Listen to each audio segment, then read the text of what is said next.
there's very few things that Arizona is going to beat Texas on or be first on, but I'm here to be fully supportive of what you and your chambers are trying to do here with universal school choice. This is the biggest issue at the state level across the country. And K-12 education has been flatlining in this nation since 1982. In this nation, we very rarely solve a problem.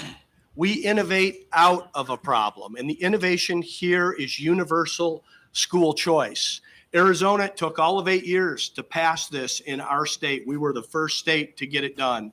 13 other states have since followed suit, but no state even close to as big, as impactful, and as consequential as Texas has passed it yet.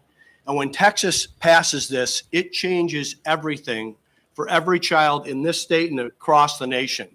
I tell the story often on how it took us 8 years to get this done, how my partner in accomplishing this was a lady named Janelle Wood. Janelle Wood led the Black Mothers Forum, and she was not happy with me on a number of issues, but she wanted to find a way to work together. And I said, Janelle, that idea is school choice. Janelle Wood sat next to Angela Ducey, the first lady at my last State of the State, and I said from the podium, 50 years ago, politicians stood in the schoolhouse door and wouldn't let minorities in. Today, politicians stand in the schoolhouse door and won't let minorities out.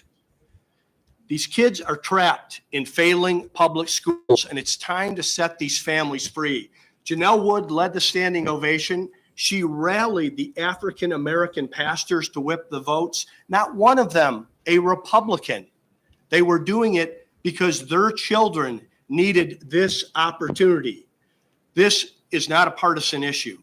This is an American issue and a civil rights issue. It should be available to every child in our nation. If you live in the suburbs or the right zip code, you have access to an excellent education. If you can access a Catholic school, a Christian school, a Hebrew school, you have access to that opportunity and an excellent education.